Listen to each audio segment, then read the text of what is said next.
Why, hello everyone. I'm back for 2 days. Oh, yay. So, if you guys haven't been keeping track of me on Twitter, or X, or formerly known as Twitter, um, you shall know that I've got this big flooring job, and we've been desperately working on it, and, well, we had to come back for a couple of reasons. One main one was materials. Second main one is I wanted to check on the home front to see how my mother was making out with everything that's going on. We have extreme, and I do mean extreme, freaking temperatures out there right now. Minus 38 with wind chill of minus 45. Abilities of lows of minus 43 with wind chills of minus 54. Like, it is serious. And it should be taken serious about it. I know others are and whatnot, but I mean, if you're out working, just dress for the cold, and you're fine. The biggest thing is keep your calorie count up. I know this from personal experience over the years. Make sure that you're keeping hydrated, and definitely make sure that you're dressed for the conditions. But other than that, it's usually fine. I know, I nonchalantly said that. Hey, that actually worked out this time. I'm just like right here. Yeah. So yeah, we're working on this big frickin' flooring job, and we will be working on it for a little while. So yeah, like I said, I just came up for a couple days here to check on everything, get some materials. It's way cheaper where I live than it is where I'm working. Weird, I know. Here, off you go. But such is life. C'est la vie. Where the hell did I park my combine? I think it's on the other end. It's probably full. I shall grab the tractor.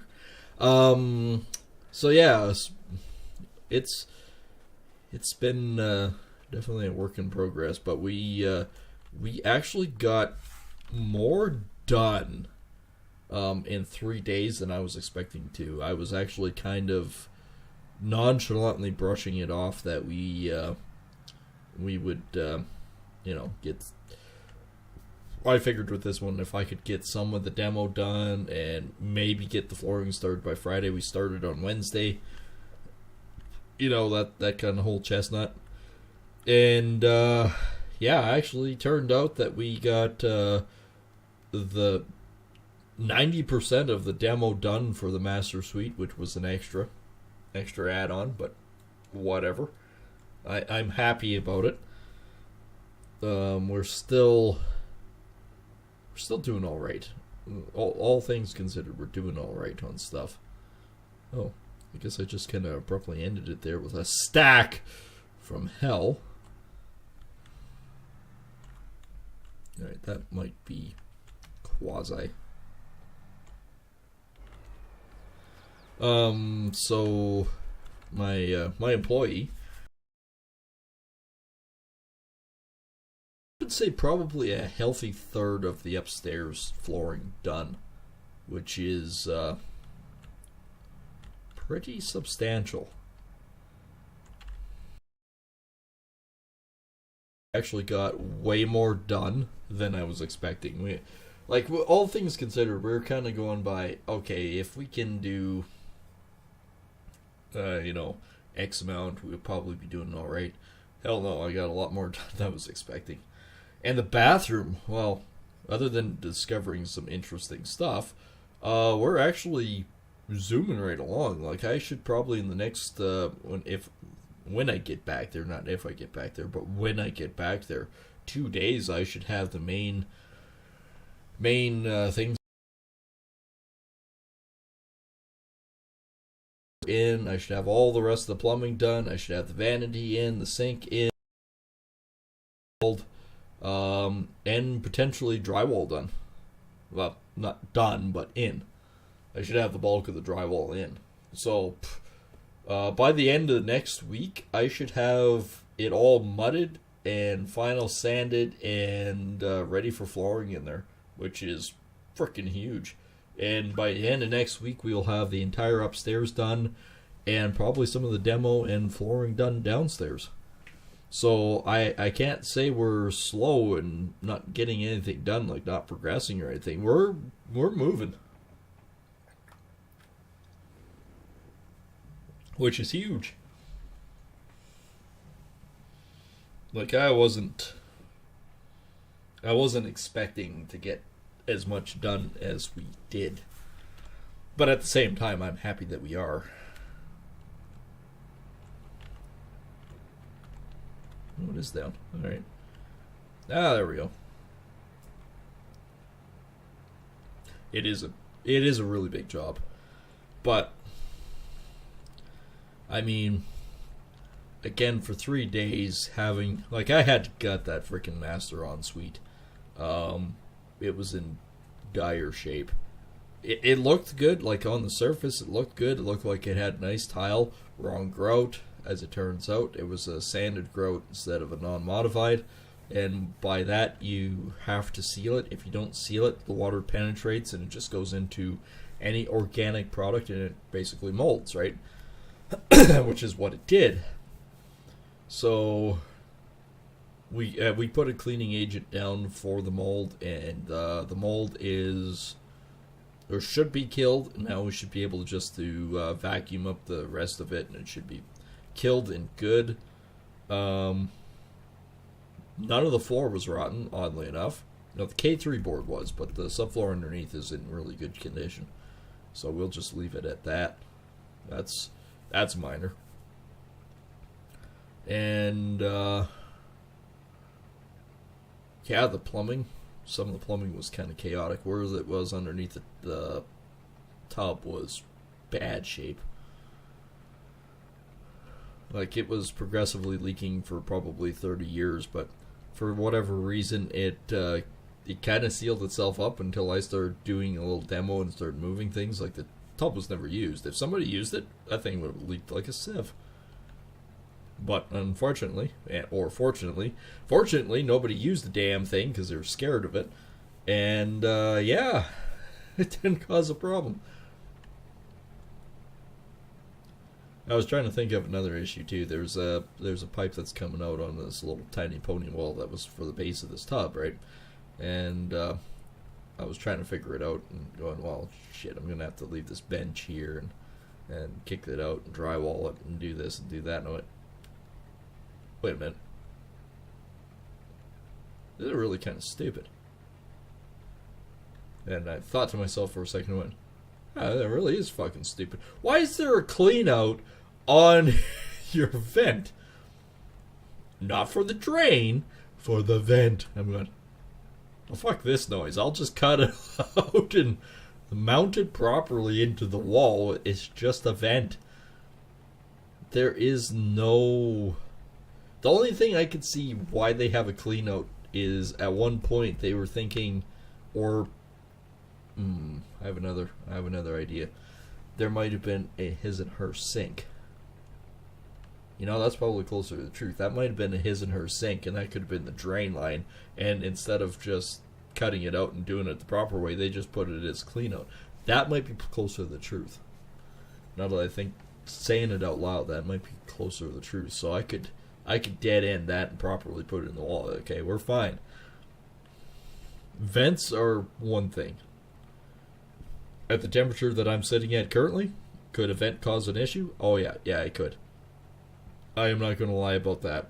Will it freeze up? If there's moisture behind that, it can. And you also got to watch out for ice damming too. Now, with this temperature, I will say, I'm already to the point where I'm limiting my power usage. The only thing that's not essential for basic house usage or whatnot is my computer. However, saying that, my computer is also doing a very good job of heating the upstairs, which is not far from the main stack, which, again, well, that one's cast iron, that one can freeze. So, it's doing its due diligence there.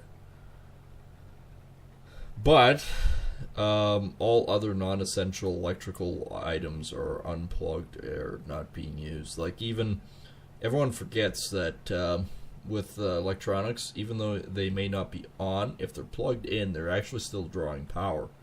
So just fair warning that if you want to conserve power, make sure everything's on either a surge protector, power bar, battery backup, or things like that, and physically turn them off. And you will find out with your power bill that you're actually saving a fair bit of money.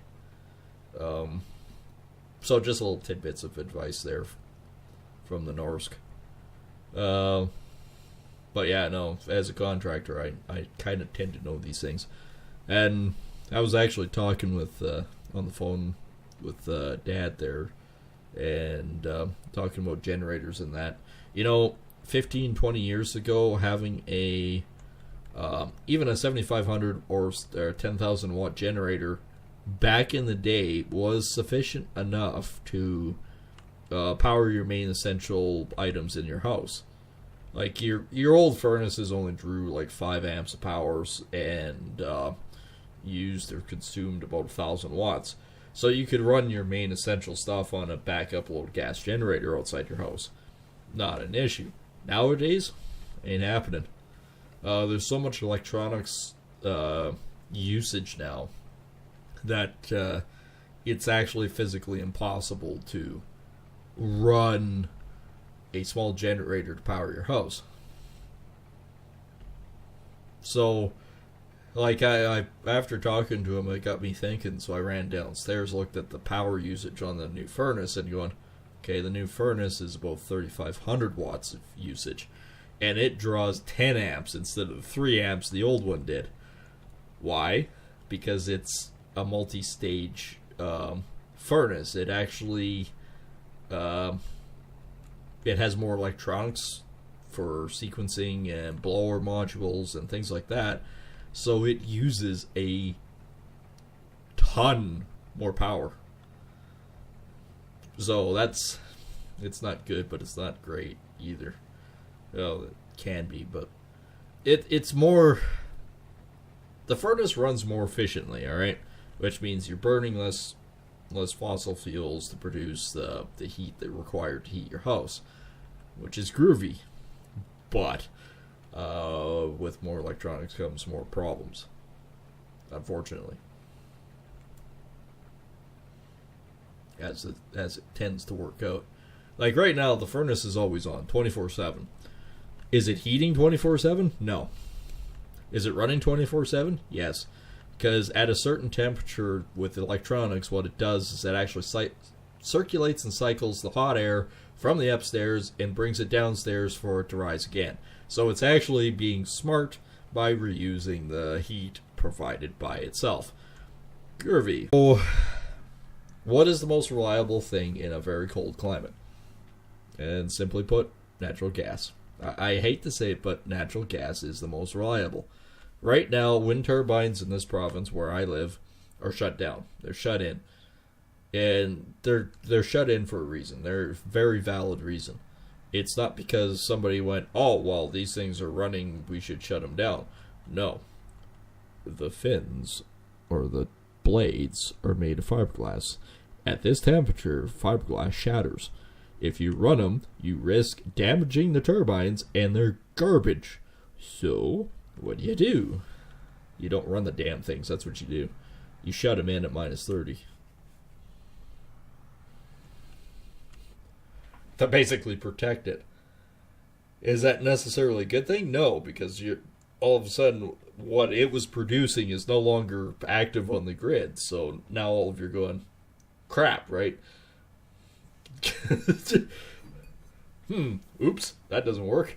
Solar is great right up until the point when it either you get ice fog, where it basically doesn't allow sunlight to get through and penetrate and absorb, and or snow covers them and they don't produce power.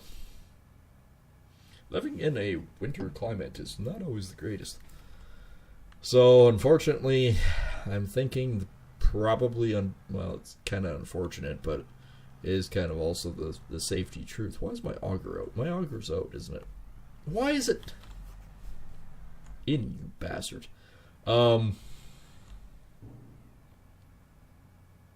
Work hard.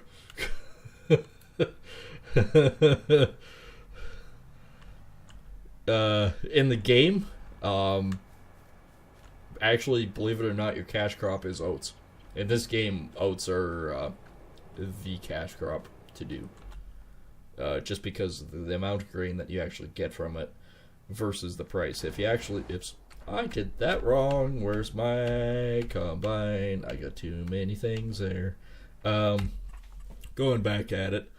Oats for the price is about $8.33 to $7.85 per 1,000 liters versus your wheats and everything like that. Well, they're finally coming up. I'd really like them to be about $5.75 before I sell. But even when you consider canola's a little bit higher, but you get less grain for what you harvest. So oats are actually one of the best paying crops around. Actually, next to, believe it or not, sorghum is another good one. Canola is sort of a hit and miss, depending on your market. If you're talking money in real life, unfortunately, just working hard is the best way to make money. Me, I'm a contractor that has oodles of experience and years of knowledge. So I can make money no matter what I do now. It may not be necessarily easy money, but I can make it. Like right now, we've got 2,000 square feet of flooring to lay and a master ensuite to redo. 2 weeks will be done. Is it good money? Yes, it is. Will I make huge profits? No. The days of huge profits are long gone. And of course, I'm a bit honest when it comes to contracting anyways. In construction, I figure I'm doing alright, and not by screwing over clients by doing 20% margin. And you might think 20% margin is quite high, but like wages and general expenses come out of that 20%, so it's not really that high. I think at the end of the day, if I cover 5%, I'm doing good. I know a lot of companies out there that charge 50% margin and they're making 20% and they boast about it and everything else, but at the same time, these are the same guys at the end of the day that keep saying there's no work out there. I don't know, I keep busy.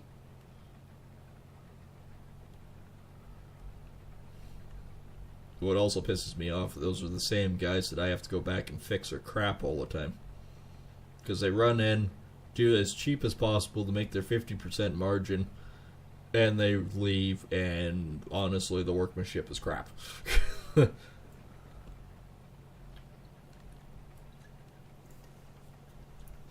no, this game, there's many things that could actually produce lots of money for you. I have this basically set on hard mode. So, or nearly hard mode. Economy-wise, it's pretty tight. But I have a lot of industry and lots of other things that sort of help me along. And by actually doing this mod with the swathing is actually fantastic. And I'll say that honestly because I can actually set it up as an employee running my swather. That's groovy. But you can't do it with the combine, with the pickup header. Which I like, because the best thing that I actually enjoy in real life is, believe it or not, combining canola. I don't ask me why. I enjoy it for some archaic, stupid reason. I don't know. And it's not like it's easy. Like, straight combining is by far easier than the pickup header. You know how many times you set your feed rate wrong and all of a sudden you realize the swath is heavier than you thought, and all of a sudden you're frickin' clogging up your frickin' auger in your belt, and all of a sudden, yep, now you gotta shut down and clean this stupid thing because you're too dumb to see what the feed rate was. like technology nowadays, it frickin' tells you when you're feeding it in too fast. Do I pay attention? Not always. Actually, come to think of it, none of us do. We usually just forge ahead and go, this worked. Did it? Sometimes we actually plug up the spreader bar on the back too. It basically just clogs because we're running it too fast. You're running in the mustard. No, sometimes I'm running into the ketchup.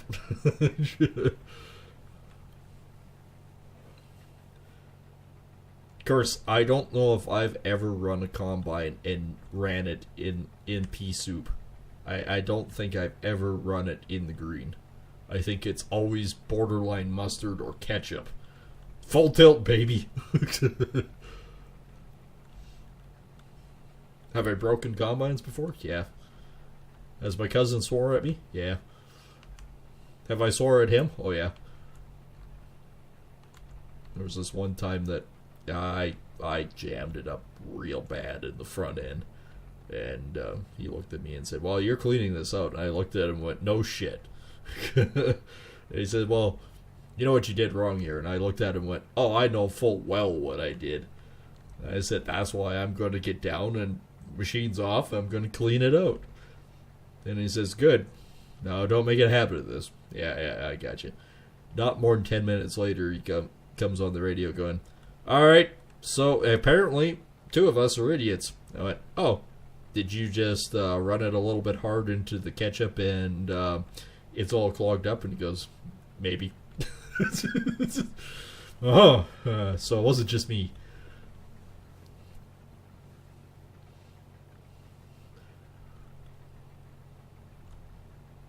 Yeah, well, I don't know. It's still kind of stupid. I still, whatever reasoning, I enjoy combining.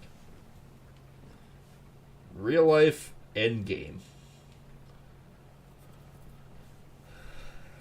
Like, I don't know. It's like mowing the lawn. I get stupid enjoyment from mowing the lawn. I can't explain it. Going back and forth down the lawn, to some people would seem really boring. To me, it's like, oh, I get to clear my thoughts. What should I work on next? Oh, I need to do this. Or I could have a cold beer after and have a shower and just relax. Oh, I could do that too. La la la la la. I don't know. I space out going to my own world when I do this stuff. I don't know. Or in comparison to what I normally do for life, this is relaxing. I mean, it can be stressful, like, especially if even in game right now with the weather, it's supposed to rain, right? So you're kind of questioning your sensibilities here, going, okay, did I bite off more than I can chew here? Can I get this field off in time before it rains? Because it's supposed to rain for 3 days, and that's the end of July. Have I done the right thing? But if I wait, then I can't seed, can't get the field work prepped. It's just like real life again. Crap. So, now that you guys know that it's been freaking cold where I am, like, I mean freaking cold, I'm surprised the truck even starts, even plugged in, which actually it's not plugged in right now because of the warning that came out. I'm only going to plug my truck in about 3, maybe 4 hours before I need it tomorrow. So I don't have it actually plugged in right now, so I'm not even going to bother trying to turn it over. Combining just is, again, utmost relaxing. I mean, we were having fun on the job anyways. Like, I mean, we'd get up at 7 o'clock, get working by 8. Once we had coffee in the morning and got enough brain power to function. Yeah, we started about 8 o'clock. We worked till about noon, settled down for a pop break. Seemed like we waited an hour, but really it was 10 minutes. And then from there, we started We basically start back up 10 minutes later or 15 minutes later, and we work till about 5, do the same thing. And, I guess that would be my point of, you're full, stupid. Okay, somewhere around here is, he's almost done.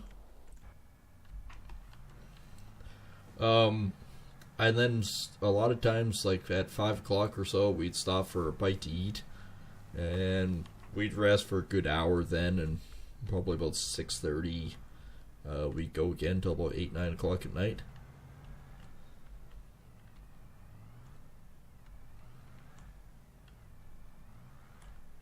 Okay, I should have been there by now.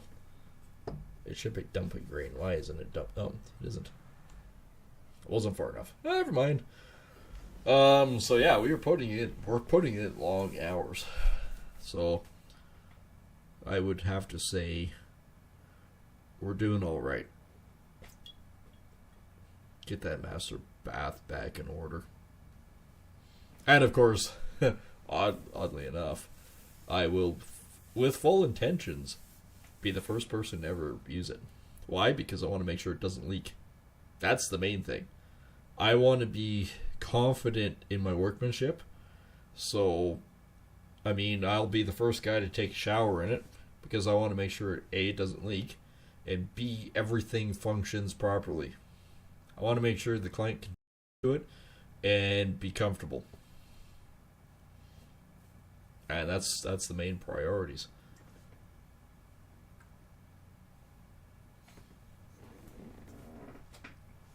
Alright, so there's another one. There's another bear here. So yeah, no, we're clocking right along.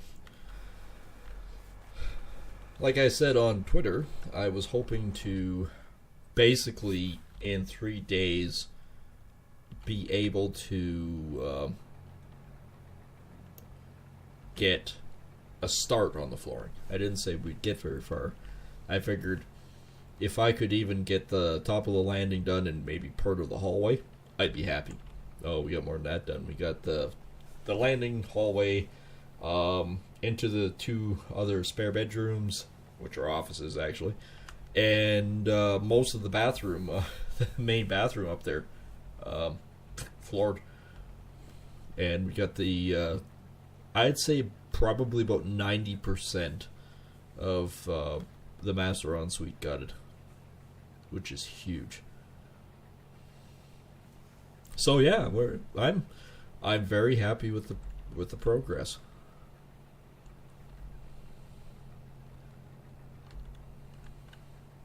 When the boss is happy, everyone else is happy too. Although my employee's really happy. This is a huge feather in his cap. And I'm happy to be able to provide something for him. Oh, go. Go, go. Yeah. Okay, why are you hooked on that, you stupid thing? So yeah, my computer is basically the only thing using power in the house right now. Other than maybe the fridge once in a while. Well, 2 fridges and freezer. And of course the furnaces with the blowers, but that's about it. I've got it down to a pretty good minimum. I've even unplugged my big ass printers because I know they draw power.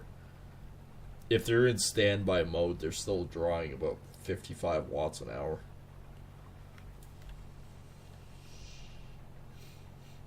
But if everyone in the province turns off their frickin' Christmas lights and conserves power, there won't be a strain on the electrical grid. And I don't understand why people don't get that through their frickin' heads. If everyone does the same thing and conserves power, there's no frickin' threat with power issues.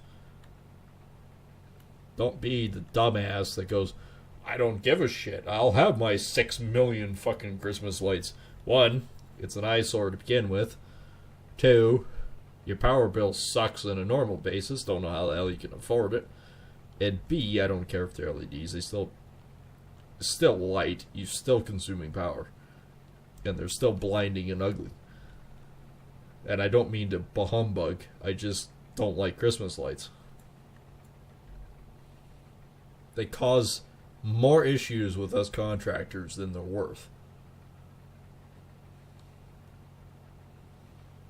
And again, I hate to be the Mr. Bahumbug, but I mean, number one cause of fires in Christmas time years ago was Christmas lights. Now it's a combination of things. I mean, charging your electric vehicle inside your enclosed garage and not realizing that it off-gasses is kind of a problem too. And I wish more contractors explain that to people. It's fine that you have an electric vehicle. I'm happy for you. It actually does, especially in cities, it does actually cut down on pollution. I grant that. That's a good thing. But you got to be aware that you can't charge these things in enclosed spaces. Batteries in general off-gas. It doesn't matter if it's an electric vehicle or your little AA battery. You charge it, it's going to off-gas. And that off-gas is, well, flammable.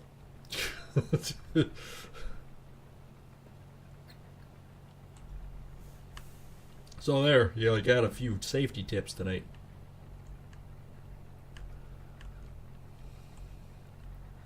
And yes, I am just going back and forth.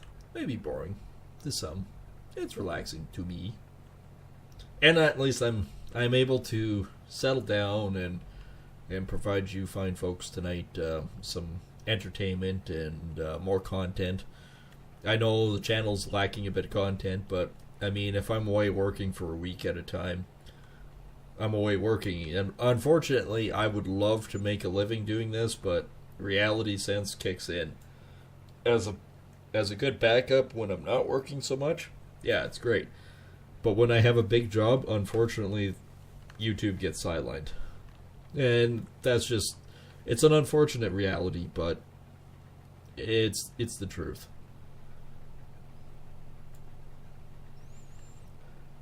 And it's not like I hate my job. I honestly love my job. To wake up every morning and actually be excited to go to work is kind of rare in a general sense, but I really do love my job. It's a sense of accomplishment after every job, and not only that, but you're providing a service and you're helping people. And in the case of this big flooring job, we're ripping up all the carpet, we're vacuuming, we're cleaning the subfloors, we're even deodorizing them, everything, because the clients have a really bad allergy problem. And we're putting a hypoallergenic vinyl click-based flooring down, which actually has reverse click too, so it's when you're laying it, you can go from both angles and actually be able to snap it in real nice, and it holds nice. Like it's good quality stuff. But we're trying to make it easier to clean, cut down on the allergens, and just provide a better quality of life for the clients. And be able to provide them with a service is rewarding, to say the least. So that's why I say I really do honestly enjoy the work that I do. So I enjoy doing YouTube too. It's just, unfortunately, unless I'm making as much as I am with construction, YouTube is a secondary. Now, if I'm home and working in the local area, yeah, absolutely. We'll continue doing our normal scheduling, and that is Mondays, Wednesdays, and Fridays. Doing what we do, and that basically is, if you don't know, Monday, Wednesdays, and Fridays, that's 8 p.m. Mountain Standard Time. Mondays are typically for the series, which currently is Assassin's Creed, but if you do want to catch up, I also did a Sniper Elite series from 1 to 5. I have heard rumors there's a 6 coming out. So we might take another look at that later on. But Assassin's Creed, there's tons of games, there's lots of content coming out, going to be coming out, progressively coming out, so yeah, keep an eye out on that. So that's Monday nights. Wednesday nights, of course, are typically Farming Sim, but since I'm missing Wednesdays, we're shoving all these in on 2 days. Um, as much as I can, anyways. And then, of course, Friday nights are basically our premiere nights or War Thunder or whatnot.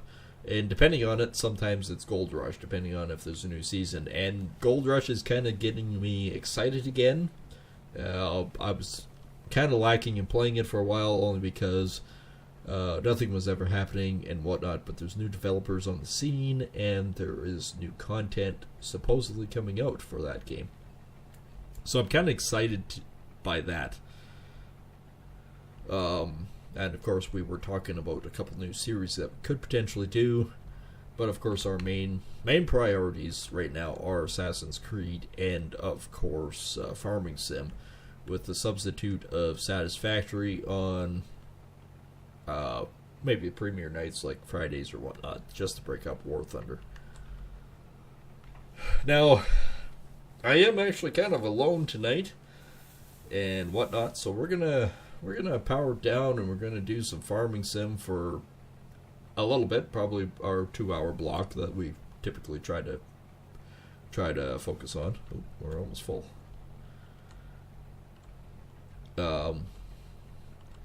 And then I might try and do a stream later, like an after-hours stream, and I'm probably going to do that in either Satisfactory or War Thunder. I haven't decided yet.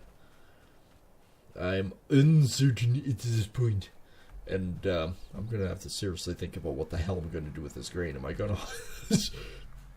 think we were talking about this last time when we were kind of going, I don't know, what should we do with this? Should we haul it or should we put a bin up? I really want to put a bin up.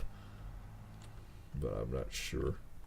It's fine if you're driving in the straw. It's not so fine if you're driving in the grain. I don't like driving in either, but pick the two. Pick the latter of the two. So yeah, this contractor, I've roughly figured out what's using power, what doing what, and where, and the biggest actually power consumer that I have currently plugged into this house is our water pump. That thing will draw about 6,500 watts of power if it turns on. We have 2 bladder tanks in the basement, so it should, so long as the pressure stays up and I don't use too much water, should be fine. And I say should be fine. Do I really know? No. We haven't had rolling blackouts yet, but I think that's because people start smartening up, maybe. What the hell are we going to do? How much money do I have? I mean, I've got $345,000 loan. I could push that up to $360. Or maybe $380. I don't really want to do too much more. I still got to pay for it at the end of the day. Construction silos.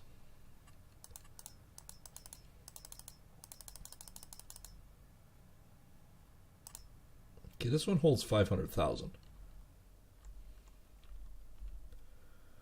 This is a good sized bin. If I did 2 of these, that's 48,000. And that only gets me to 250. I think our best bet is that guy there. And these guys are way smaller. Okay, so I kind of... I kind of just want to put them right over here. And then, fortunately, get out of here, I also need an auger.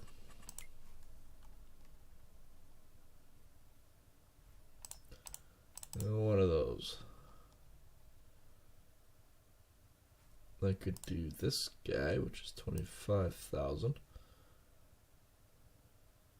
35,000. I think he's probably long enough.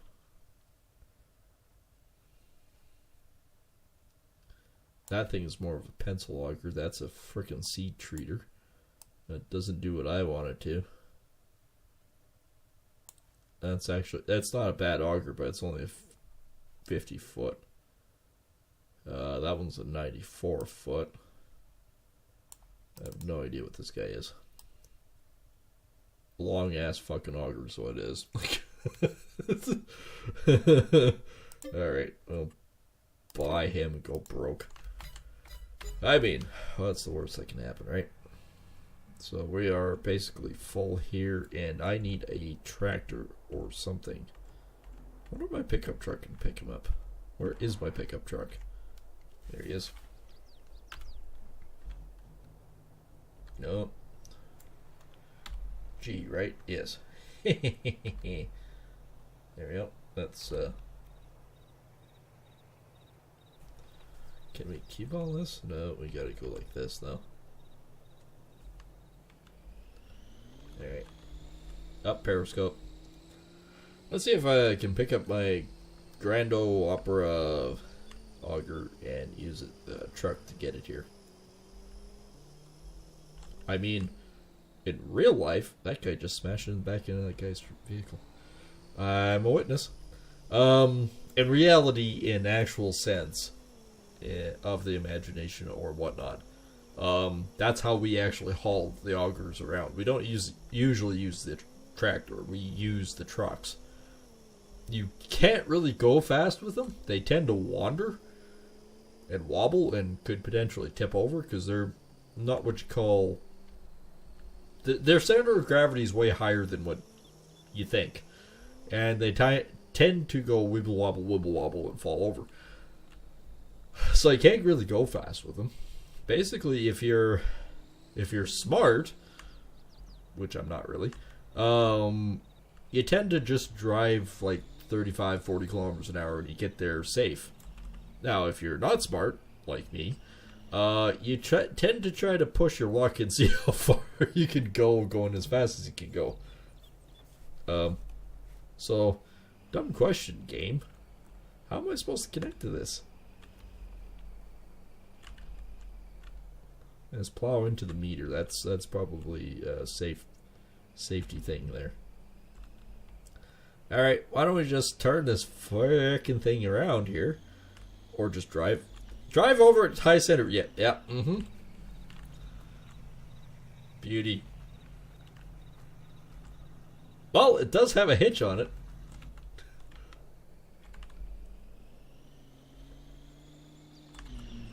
Can I enter this? It can too. Beauty. But guess what? It's stuck in... Ah, fuck, it's stuck in the building there.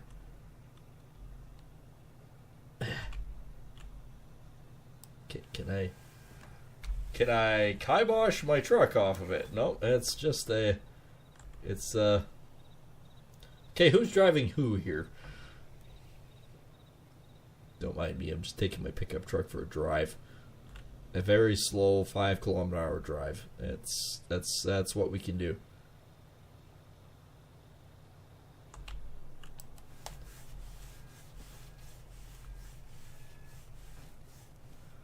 Alright, that's as low as I can go.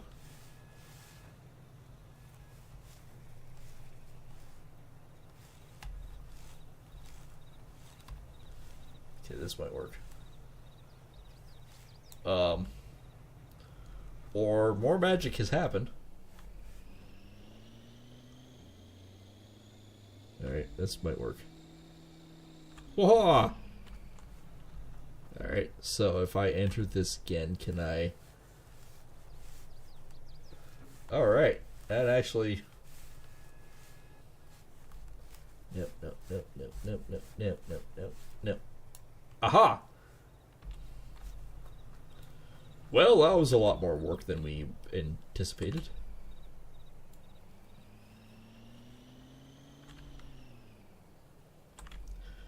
Well, that'll make the frickin' reel.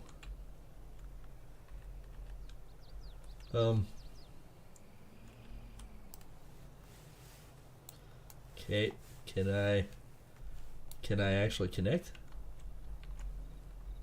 It's got a hitch on it.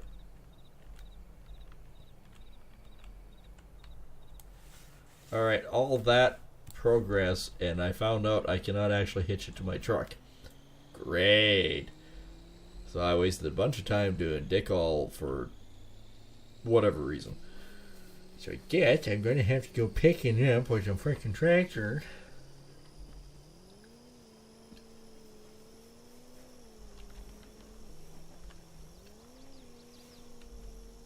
I mean, it could be worse.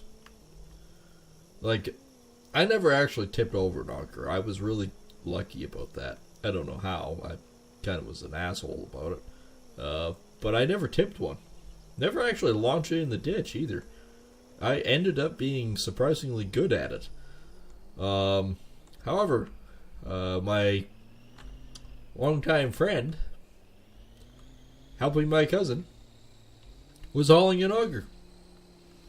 It was a 90-foot. Well, there's something called swing.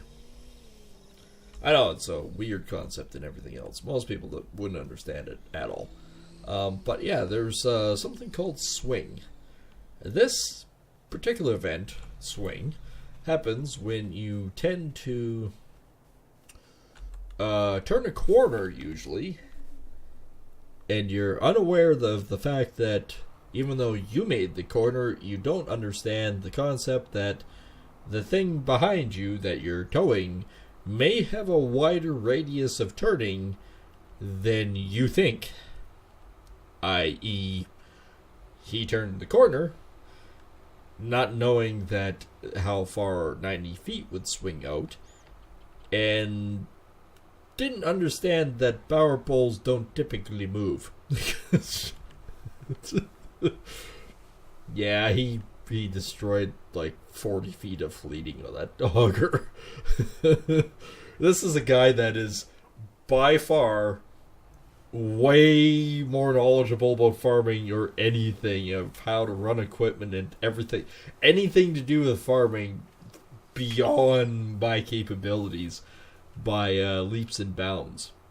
And I do mean massive leaps and bounds. This, like, he would be considered a god level tier, and I'm just a peasant guy with a frickin' scythe harvesting wheat.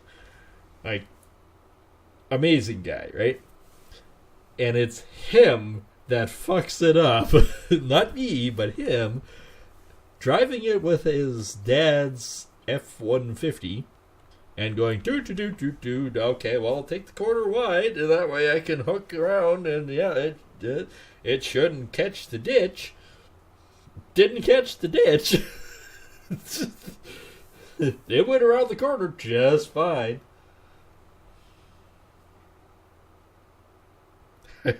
It actually went around the corner better than just fine. It was actually beautiful how he hooked it and everything else, and I was ahead of him with the tractor, believe it or not. And the tractor that I was using, I believe I was. Oh, I had the grain cart. Yeah, we were moving the bin and that. And I had the grain cart, and I was gonna disconnect the grain cart and hook it up with the other one that I had. Yeah. So he was pulling the grain. That's right. He was pulling the auger, and that's when things went completely sideways. I mean, I didn't realize how expensive a fleeting of a frickin' auger was until he sheared off about 40 feet of it. And you see that. That's what I'm talking about, swing. Alright, I'll show you again. So, basically, this was like the corner. It was actually that corner, but say this is the corner. And there's a power pole to my left, right? Now, he sheared off the better part of the auger around the telephone pole. And to this day, you can actually, if you drive down that road, the power pole was unscathed other than a wood chip ripped off the side where clearly the auger took a chunk out when it bent it in half. And yeah, it's still visible to this day. But the more so of the funny part to it is, because we're on radio the whole time, right? So we're talking to each other back and forth. As soon as he turns the corner and you could hear it go crunch, he goes, "Ah, fuck, I forgot about the back end of this thing." Then I come on and went, "Why? What'd you do?" And he says, "I don't even need to look to tell you that I just destroyed the auger." And, yeah, I look behind me and I could see half the auger was correct, the other half was bent and twisted and whatnot. I'm looking going, oh, yeah, I think my cousin's going to be pissed. And he goes, "Oh, just a little bit. More so because it was me that did it." And he says, "If it was you, you're a novice about how to drive these things. Me, I've been doing this for 30 years. Yeah."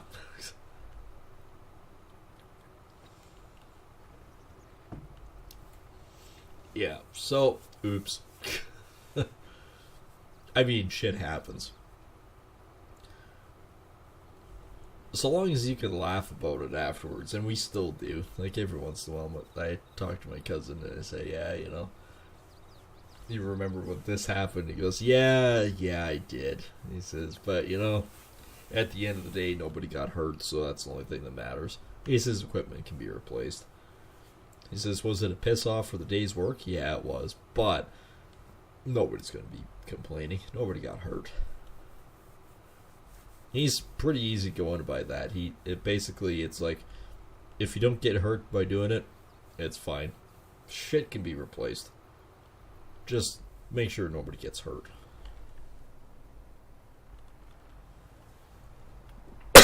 Which is great. Great attitude.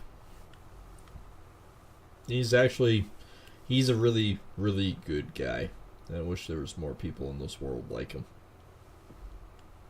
But unfortunately not. We're going to get rain pretty soon. It was kind of funny. It's the same cousin that I'm working down south on this floor, and I get a text from him going, "Frickin' cold." And I went, "Yeah, it is down here." And he goes, "Wait a minute, down where?" And I said, "Oh, I'm working down south." And he goes, "Oh, how cold is it there?" And I went, "Oh, today it was minus 43. And he goes, "Yeah, it's pretty frickin' cold." He says, "His thermostat with the wind chill says minus 45. He says, "That's groovy." He says, "I'm sitting inside the house watching my stupid kids play hockey outside." It's just... I just thought about it and went, yeah, I can see that. Yep. Dumb boys, they're outside playing hockey. Yeah, we were in that same boat. I couldn't play hockey real well. I was a good goalie, but I couldn't play hockey worth a shit. Alright, let's disconnect him. Okay, can I open Sesame? Open Sesame Seeds now. No, that's not what I want. No, can't open it. So that means I can just go to here, raise you up like a mofo, turn you around so I can dump the grain. Well, this thing turns beautifully. And by beautifully, I mean not at all. Okay, I kind of want to be in the crop a little bit. Let's do this, let's do this, let's not do this at all. Okay, so I don't need to be that tall. This is a big frickin' auger. I think this is one of my mods, actually.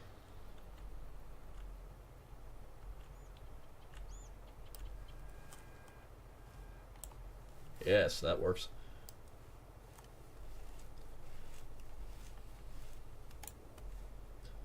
Okay, I can...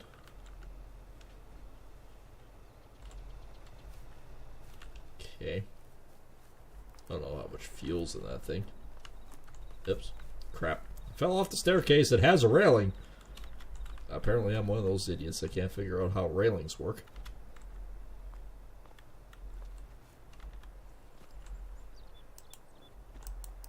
Can I actually open this or no? Okay, there's a rod here.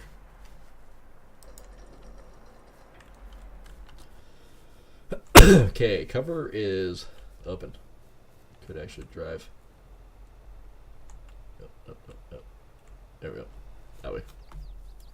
Okay, I think we're good. See how many times I can fall off this ladder. Alright, that looks good. Alright, let's grab his tractor.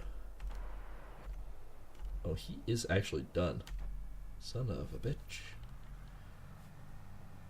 Oh, good swather guy. He finished that in record time. I'm just on field 64 out of 7. I have a lot of combining to do, but unfortunately, I also need to get a lot of this freaking grain moved.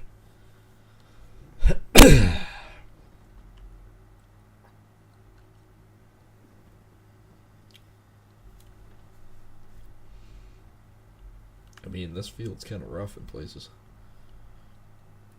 Like I said, I actually kind of want to save some of the bales. Just because... Well, not just because. I actually do want to save a bunch of the straw bales for whatever I might need them for down the road. And if I do get a pile of them, I'll potentially sell a bunch of straw bales as well.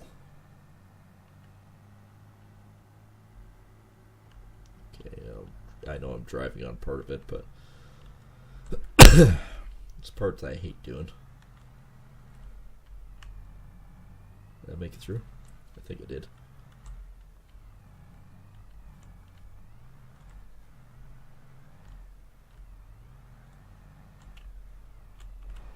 Okay, let's see. Oop.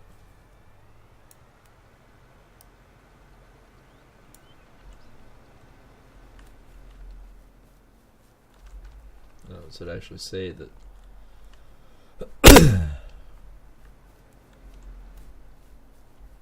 Well, it's dumping a pile of grain. Is it going anywhere? It says, fuck off, you stupid ladder.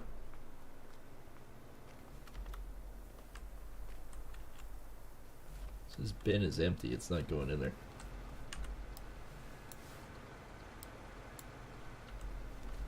Hang on, you stupid thing. Oh no, it's actually not dumping in there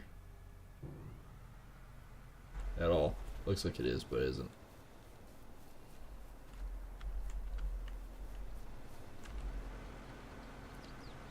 Stop unloading.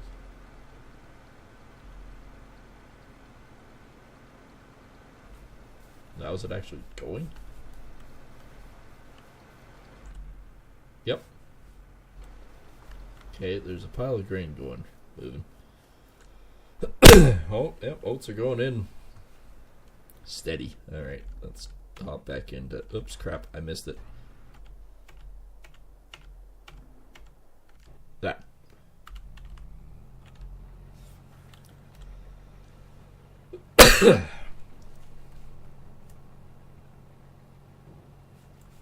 Alright, back to combine. So we do actually have some stuff in there. Now, I'm going to also check once I get onto the next row here with combining if what that actually pertains to for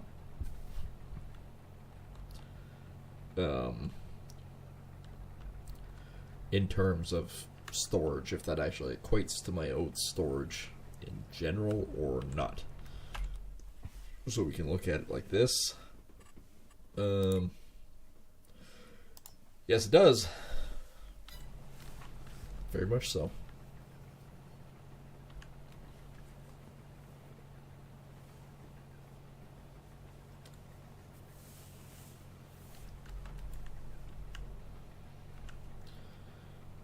Yeah, it very much does.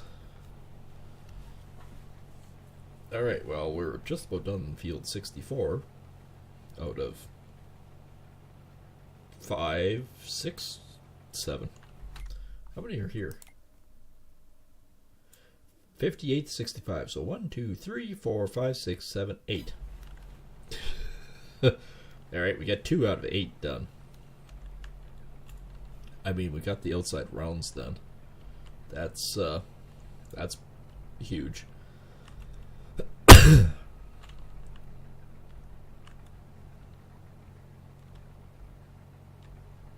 Got off on a tangent there. Oh, we're on field 63 now, I think. We're just on, maybe on the edge. I mean, even if it's raining, I'm going to be baling straw. I don't care how much I'm going to get. If I lose bales because it's raining, what the frickin' do? What does that mean, Batman? I probably only keep maybe two truckloads, and we got 2 fields, remember? So I'll keep 2 truckloads and see where we sit from there. Hoping a bit, but tough to say.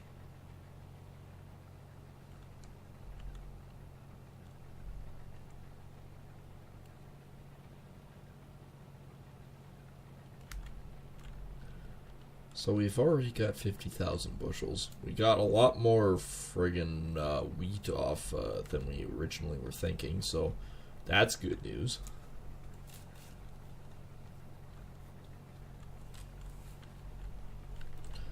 And I'm hoping we have an opportunity to sell some of this stuff soon.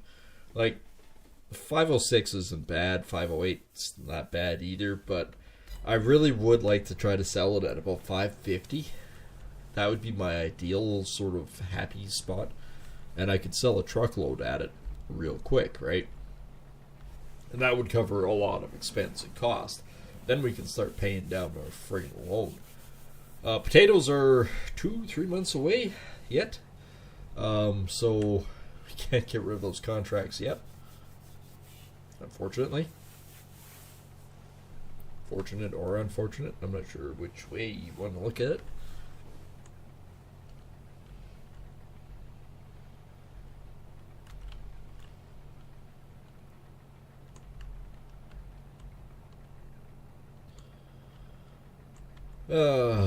I tell you, it's the one, like, I love working down south. I honestly do, but there's one major disadvantage. I do like home. I do like where I work and where I live. But the biggest downfall is travel. I mean, to where we're going is about 250 kilometers. One-way trip. I have done it in a single day. I've went all the way down to our one of the major centers, which is about 300 kilometers. So if you do it in round trips, 600 kilometers in a day. Have done it many times. Don't like doing it, but I have done it. I mean, it's kind of one of those things. If you have to do it, you do it. I'm not one of those guys that will sit on the sidelines and go, "Oh, somebody else do it for me." No, bud. If it means for me to travel, I'll do it. And for this type of job, I have no problem. I'll do it, hands down.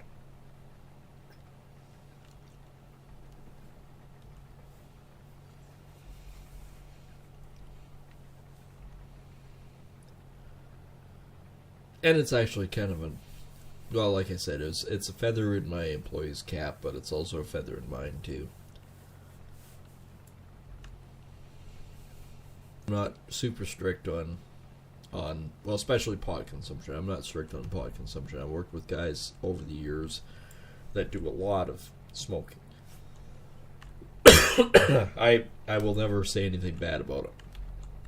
Why? Because it seems the creative juices flow. And I say that because I let my employees smoke pot. And you might say, oh, does he do it on the job? To a certain degree, yes. Not physically on the job. He does it before he starts. And I just find, some people might say it's the same thing. Some people might say something different. And, no, it could be potentially dangerous and things like that. It could be with certain people, not him. I would say, honestly, he's the kind of guy that he has so many things going on in his mind, it singles things out, so he has a singular thought process. and it works really well in construction. So, I'll say this. So he is, in this circumstance, he's flooring, right? He's doing a click down plank flooring. And I've got him trained pretty good where it's like, okay, he's working away and he understands the concept of, okay, we'll keep everything uniform on the floor by doing a proper step. So when you step it, it's basically every 12 inches, the joints are staggered. And it creates this nice step. Okay, down the hallway, it's a 45-degree angle. There's a bathroom. It's also got a 45-degree angle. If you look at the grain of the material that he put down and where it's stepped to where it's stepped inside the bathroom is exactly the same. I am just about full. I'm just about done 63 as well. That's not bad. There's a possibility I might get this done before it rains.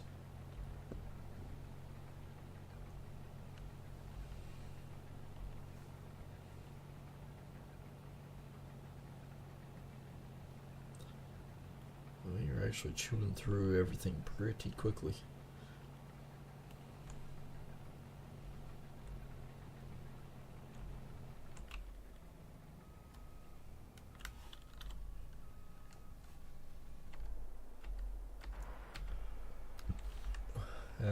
Yeah, you can move. I need him.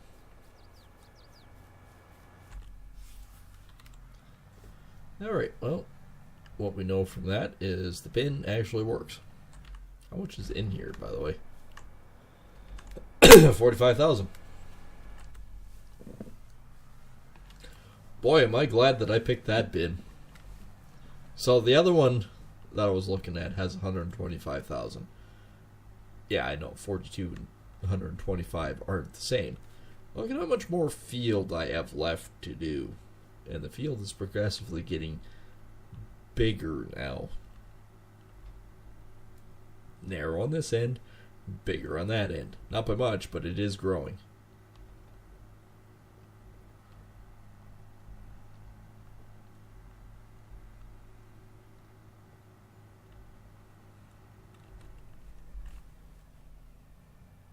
There's another 12,000. That's progressively good coming up. That one's coming up. That one's going down. I mean, oats, if it's around 800, I'll sell it. No issues. I can make decent money at that one. I think, anyways. I could be wrong in that circumstance. But actually, for the most part, I think overall I can make some cash on this one.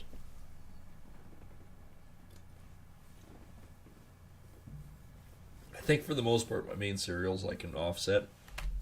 So if we actually look at it, and we look at the sort of time it's going by,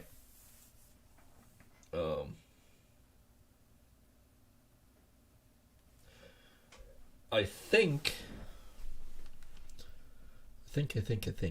we can actually seed wise do canola, wheats, barleys, and whatnot together. Oats are basically this pretty close the same. Oats and sorghum I think are actually pretty close as well.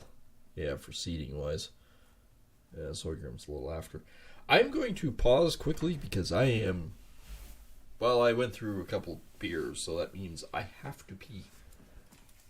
So, please bear with me as I am going to have to go to the bathroom. I shall return as soon as I can.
Well, I ran into the cat on the way in. Yeah, he's definitely a cute little furball. I wouldn't say, well, shouldn't say little. Little Fuzzbuzz is starting to get to be a pretty big boy. I can tell you though, it's getting freaking cold. The house feels chilly, but even though it's still sitting 20 degrees. I try to keep it about 20 degrees. Does it need to be really that warm? Yes. Where the thermostat is versus how big this house is, and it's an old house. You need to keep it about 20 degrees. Upstairs, it'll actually be sitting at about 17, 18. Got worked up. Pardon me. So we're actually currently sitting at minus 40. Officially, it's 40 degrees below Fahrenheit and Celsius. And actually, wind chill wise, there's 3 kilometers an hour, so it's minus 44. Fucking cold. Luckily enough, it's supposed to warm up to minus 31 tomorrow. You know, the sad truth is, when it warms up 9 degrees, you actually walk outside and go, man, it's actually tropical.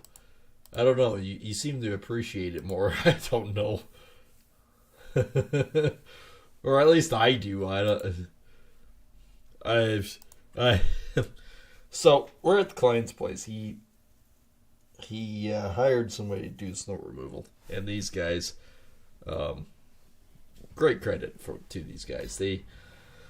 They're coming out when it's brutally cold, and they're cleaning, and they're trying to keep ice off things, and overall they're doing a pretty decent job, right? So, it was a young kid. Actually, it was a young little Arab kid. Not that that matters much, but he's not used to the temperature at all. This poor kid is dressed to the nines, right? He's got, he told me specifically, he had about, he had long johns, he had, I think he said he had tights on too. Now, I don't know if that's women's tights or whatnot. It doesn't particularly matter. And then he had pants on, and then he had his ski pants on. And he had about 4 or 5 different layers of shirts, coats, and whatnot too. He had a full balaclava on, plus he had ski goggles on, and plus he had a toque on after that, right? And he shoveled and shoveled and shoveled, what it seemed like, for 5 minutes. Went back to the truck, warmed up for 15, came back out, worked hard to get as much more done, had to go back in the truck. I'm throwing crap out into the dumpster, right? Like I'm moving along, right? And he's just cleaning up the front steps, right? And I'm coming out, right? And I throw stuff in the dumpster, and I'm standing there talking to him, right? And at this point, it's only like minus 31, minus 32. But I'm wearing a long sleeve t-shirt, a pair of sweatpants, and no socks on in my shoes. Because it's freaking hot in the house. We had it. Actually, we turned it down. We gotta remember to turn it back up when we go back. But yeah, no. So I come out and I'm talking to him, and he looks at me and goes, "Aren't you frozen?" I said, "No, actually, I'm quite content." I said, "It's actually not that bad out." He goes, "Are you kidding me?" And I went, "No." I said, "It's actually not that bad. I could stand here and talk to you for 10 minutes. I said, "But I can tell clearly that you're frozen and you have to go warm up." He says, I honestly, I can't even finish this job. He says, "I have to go warm up." I said, yeah, your boss will probably understand this. And I said, I give you huge credit for coming out and trying to keep ice off things and that. I said, but your health is important too. If you need to go warm up, even if you don't come back today, I said, that's fine. not a problem. I just want to make sure that you're comfortable and you stay warm. And he goes, oh, that I really do appreciate that. He says most people aren't like that.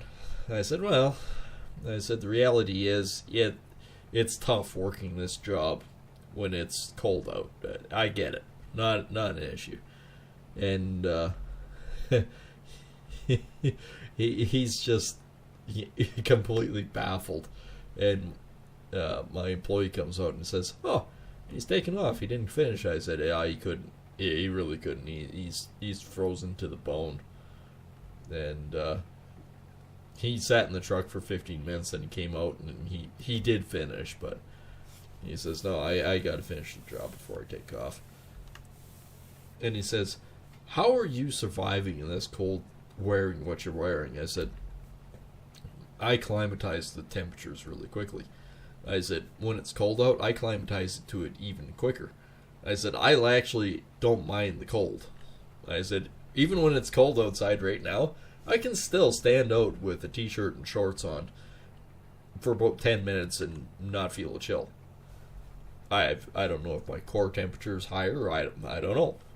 I can't explain it. All I know is it doesn't seem to bother me that as bad as others. But he says, he moved here with his family about 2 years ago, and he says, honestly, they're all thinking about moving back to where they came from because they can't stand the cold. You know what? It's which is actually kind of unfortunate because his work ethic and his determination, everything else, for what he was doing in that temperature, I gotta give the kid credit. I really do. I have nothing to complain about. But yeah, no, I understand. We talked about it afterwards, and even my employee goes, that's kind of strange. I went, is it? Think about it. If you moved here from a country that is normally, even in the wintertime, about 25 to 30 above, and you move here and it's 40 below, yeah, you're going to have problems.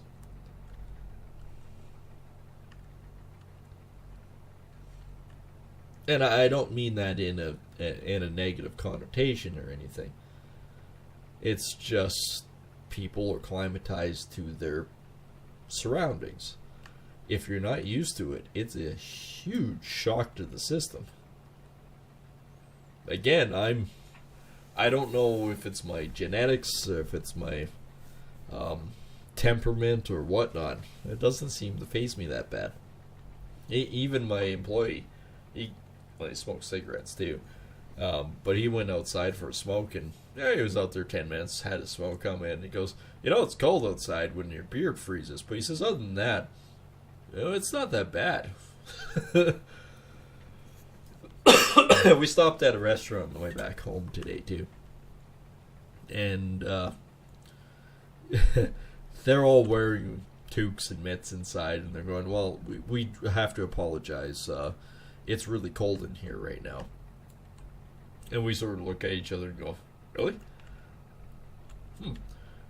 We both take our coats off and we get relaxed in the bench and we're talking and that.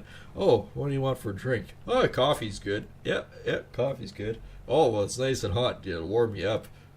I don't know, it's nice in here. Really? It's like 14 degrees in here. It's an old building. It takes a lot to heat. No, 14 degrees. Yeah, it's nice.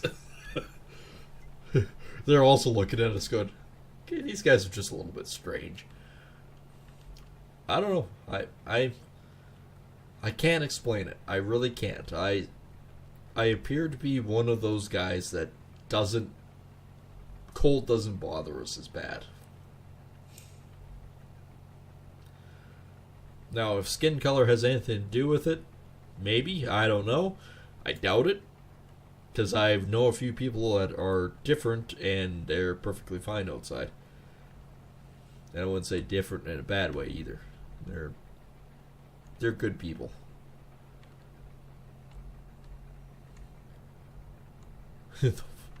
Carlos. Carlos comes to mind. immigrated here from Mexico quite a few years ago. One of the best freaking counter guys you ever meet. He is very, very fussy for a tile installer and countertop installer. He's one of those kind of guys, same as me. He can be outside in a t-shirt and shorts at minus 40 and be fine. And it doesn't bother him. One iota. One bit. But yeah, no, that's... when you think back for contractors and stuff, he's one of the good ones. He calls me the Mad Viking. Oh, Mad Viking's here. We're good. Probably only because I can lift a ton. Not literally. Literally, I cannot lift a ton. But I can lift my fair share weight. And those guys always... They really do appreciate the extra hand. And it's not like I'm a bull in a china shop either. I'm quite particular and careful on how things are placed and done right, which for Carlos is perfect because Carlos is fussy. I actually had a little while ago actually now, but had an opportunity to go have dinner with him and his wife and 3 kids. And honestly, they are fantastic people. There are good people still in this world, and I honestly would have to say he's one of them.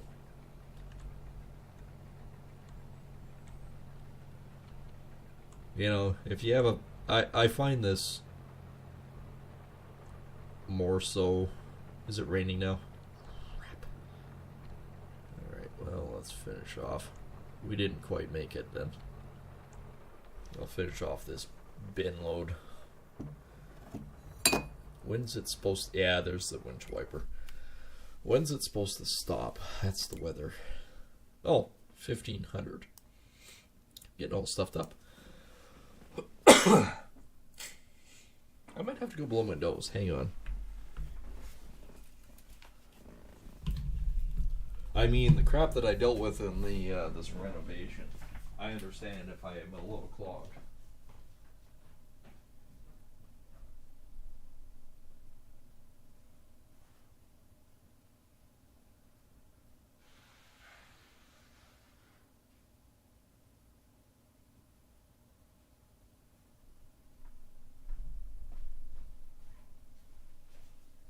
Well, I'm also a bit of an idiot.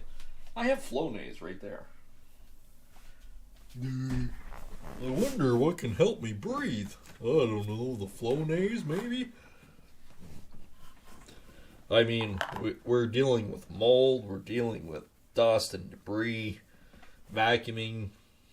Everything adds up.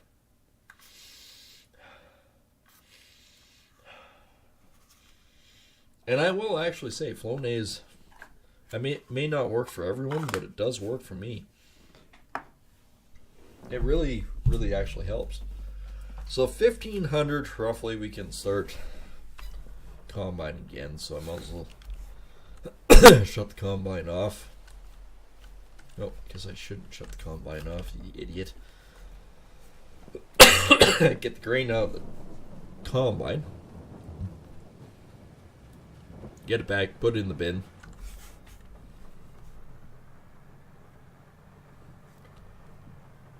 We can still work while it's raining.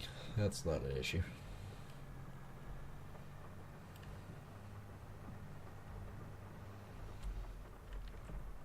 So it's been a fun 3 days. Had one wicked good food, and then we had one really bad one. Got coupons for Mexican restaurant, we'll say. It is a franchise restaurant. It is fast food. And they used to be really good down where we're working. This time, not so much. It's tough to say. There was no flavor whatsoever in the tacos. And it was super bland. Almost like it tasted stale. Not necessarily old, but stale. It was It wasn't the best meal.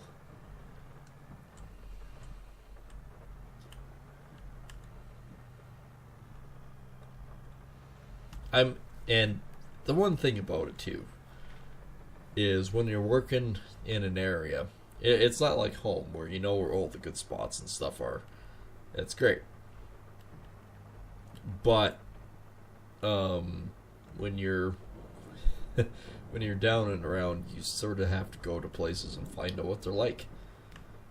We did have, oddly enough, my one shoulder was absolutely killing me, so I decided to go stop and get a bottle of scotch. Scotch is a good old cure for me.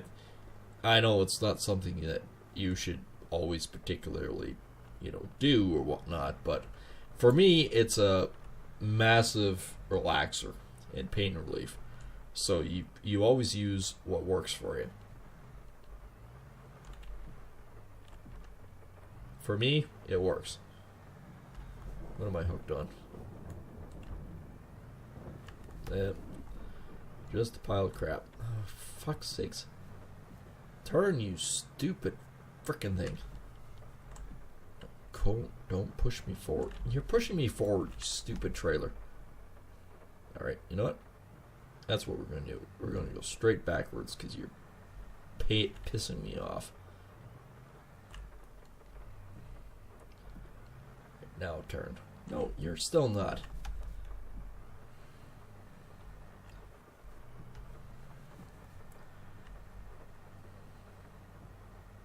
Since you won't make the corner, I'll go up this way. Probably tag into the freaking tree. Yep, sure did.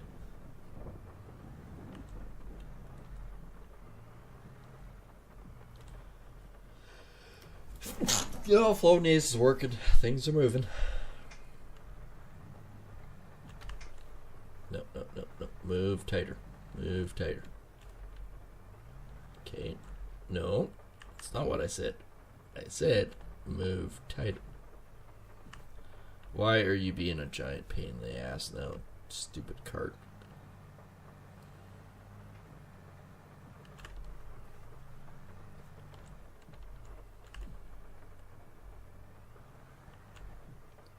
Okay, let's now back you into the tree.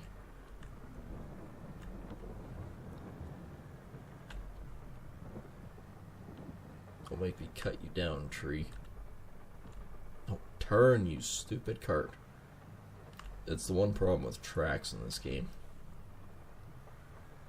Now we're 600 miles away from where we should be. Alright, now you're just going to back up over top of it.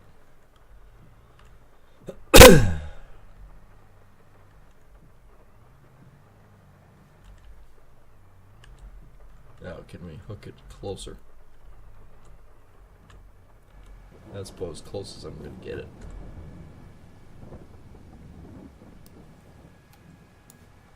I don't want to do that. I do want to...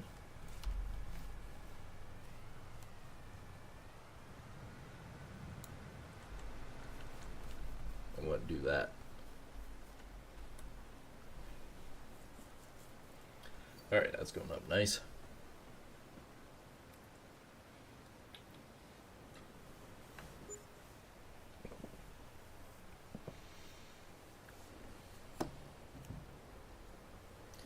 On the plus side, I should be able to put the auger tip in here and put it in a bin too. Although I might be able to actually do it at the whatchamacallit too. Well, potatoes are flowering. That's a good sign. And now I can just feel... Well, I can breathe, but now I can just feel shit running down the back of my throat, which just sucks.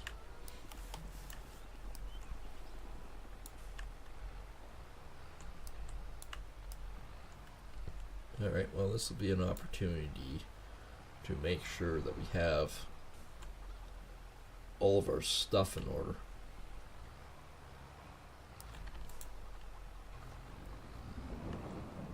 Okay, we got things. bale's still there on that one. That one is missing the bale, so that's interesting. We have 4 pallets of honey already in here.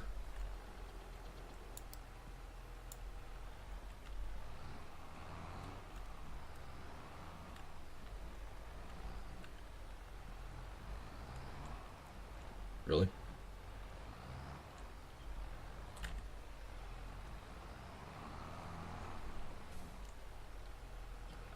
Oh, yeah, right. We need to put it over here.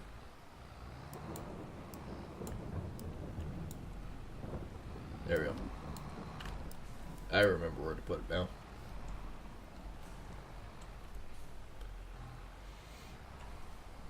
Alright. So we got 5 full pallets of honey here.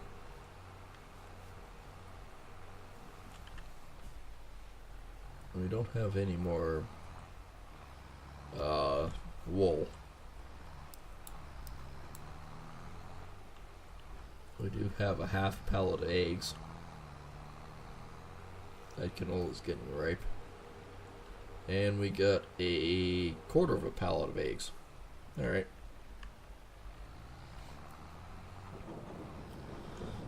So what is our animals looking like? We haven't checked it at all today.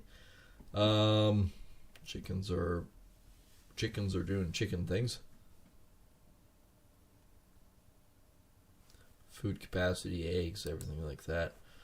We're at 525 for some of these guys now. Typically chickens at around $25 a piece. I will be selling to the meat packing plant soon. But everything else looks pretty good. They're getting pretty close to reproduction of more soon. Still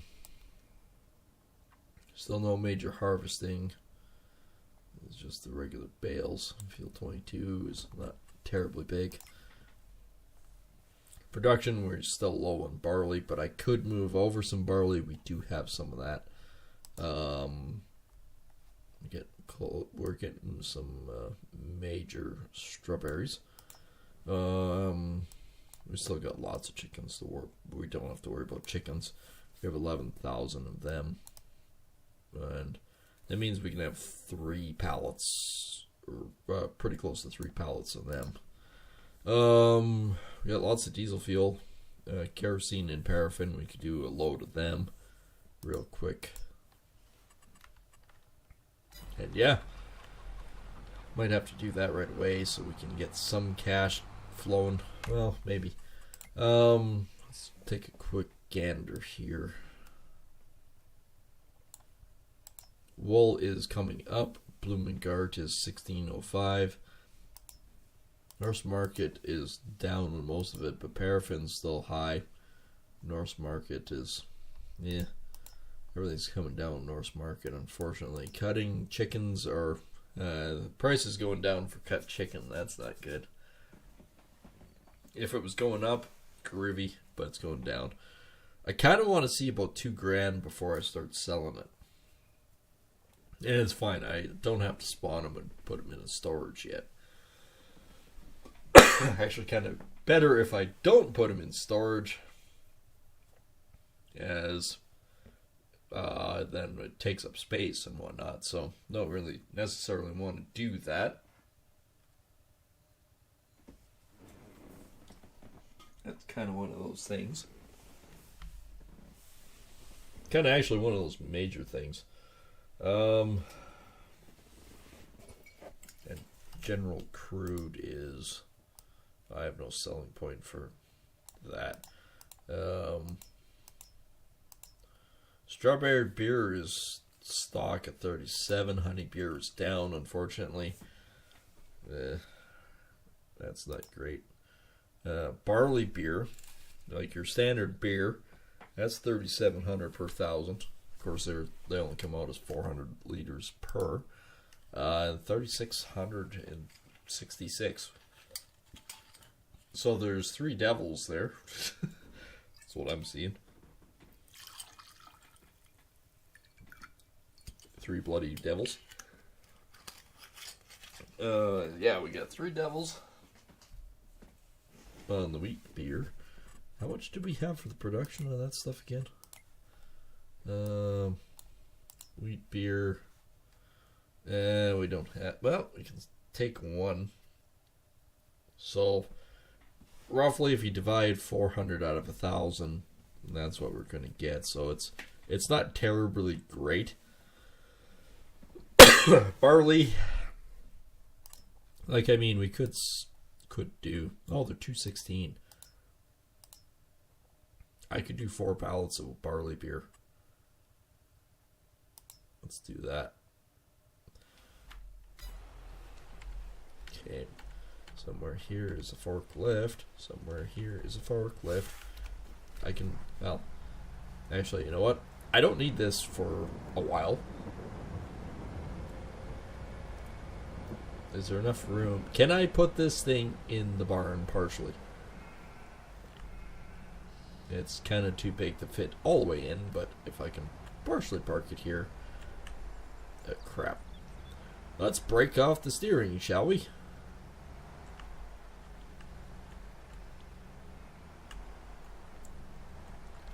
And I don't play for a weekend of crap.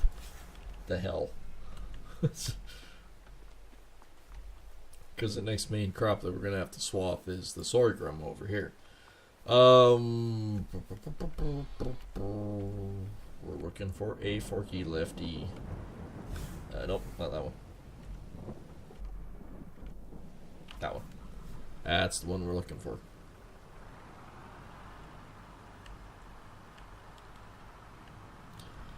I'm now doing damage control. I'm trying to sell products enough that I can make profits. Oops. Well, there's 6 bottles broken immediately. I mean, a pallet of beer for 216. Why can't I get in? Actually, no, that was it loading.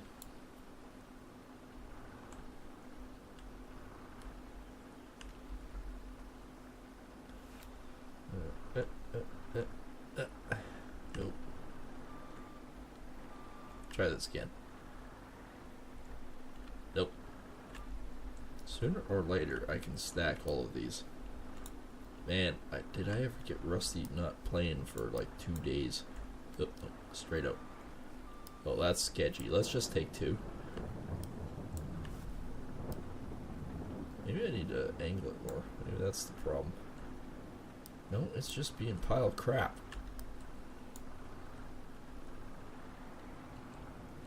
Why can't I get inside the frickin' pallets now?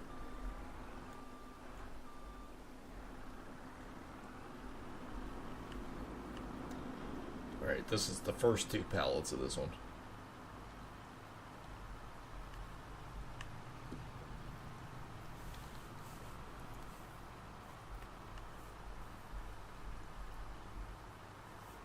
I do like my little area here that I created.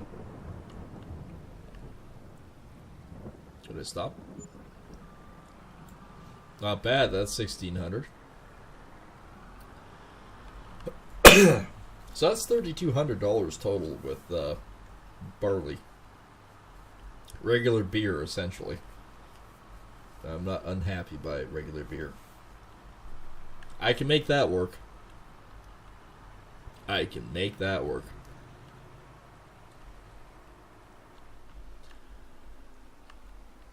And for all those that are new watching this at any particular date or time or spectrum or whatever, if you are new here and you're enjoying the content, hit the subscribe button as it does help us grow. That one slipped in there like it was nothing. That's what she said. Yeah.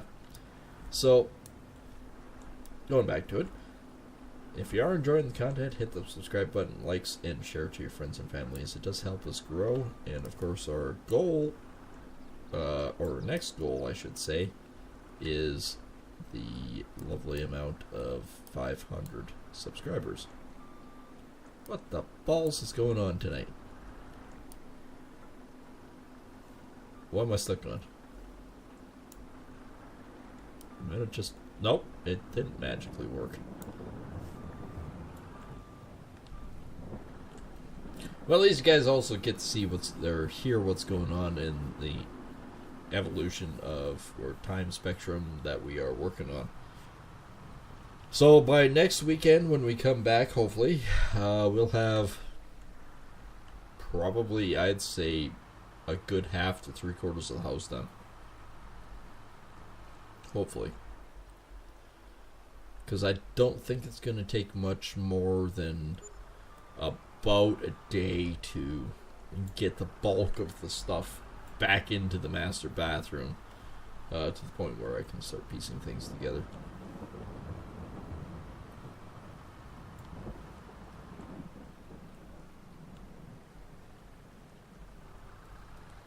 Okay, so that was Bear. We could actually say that was the Hefeweizen. That was, well, no, Hefeweizen and wheat beer. Never mind. This was just a regular Dunkel. Can I rename this? No, I can't rename the beer. Nope. So I can't name that Hefeweizen. Can I spawn 2 of those? I can. The strawberry beer that I have lots of, unfortunately, I don't think is going to be... Well, I guess I shouldn't say that. I guess I could. I could sell some strawberry beer because it's sitting pretty stable at about 3,700. I think we can actually probably, safe to say, get rid of a pile of it and still make some decent money on it.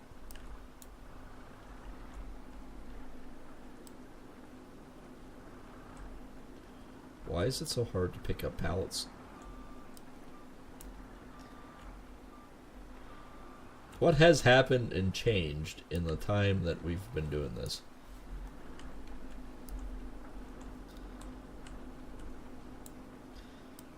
You know, for the next stream tonight, I am thinking that what we might try and do is... I can't even get it fucking off here now. Get off the stupid pallet. No. Do I have to, like, fold you down and get you off?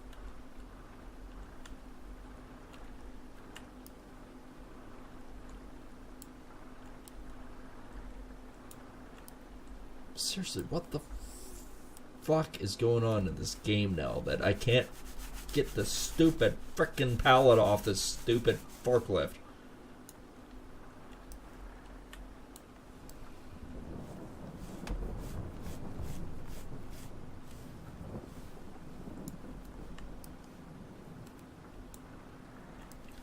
Oh, for crying out loud. What is going on in this game now that is absolutely screwed up? I can't get... Alright, fine. Fuck it. It is adhered to my forklift, so we'll just sell it as is. I wanted to pick up 2 pallets, but no, the game has decided that it's now fixated on the end of my forks, and that whatever I do, I cannot get it off.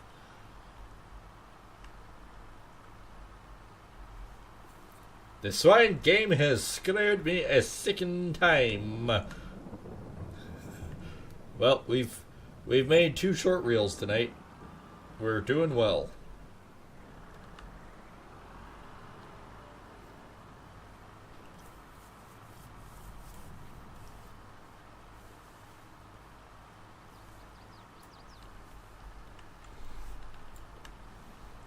And yes, I will try to do that tonight some point in time.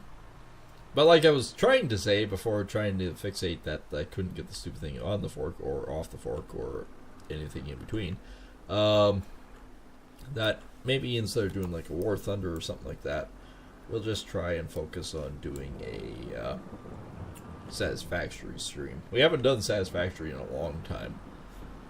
I was thinking Stranded Alien Dawn again, but I think we'll go back to Satisfactory for the rest of the evening type thing. Just because it's something random, something different. I like random and different once in a while. It'll be like that. Alright. My pallets are broken. That one picked up, sort of. Oh, the stream restarted. Don't worry about it.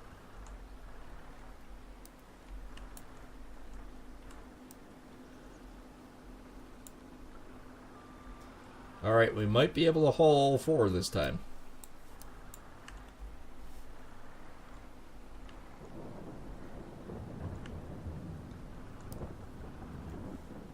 Oh, I missed it entirely.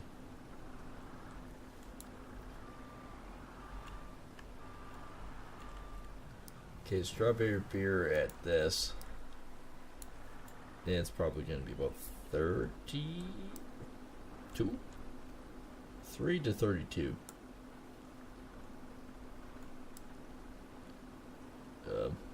Excuse me. Get off. No, get off the. Get. You have welded yourself to the fork, haven't you? Alright. Get off. Get off the fucking fork. Ugh. Alright, you know what? Let's widen it and see if that makes a difference. Maybe it's just the game being stupid that you're going, alright, your forks are too narrow and we just can't figure it out. Figuring out are too difficult.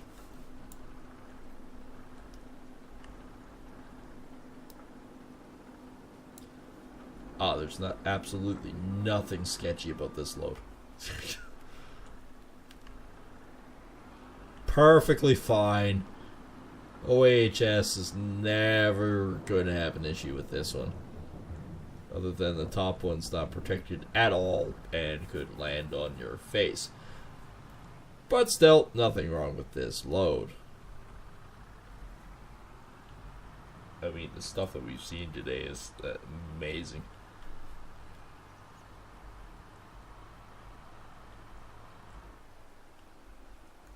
We watched and I really hate to say this for the quality of a particular brand, but we watched a Subaru self-destruct in front of us today.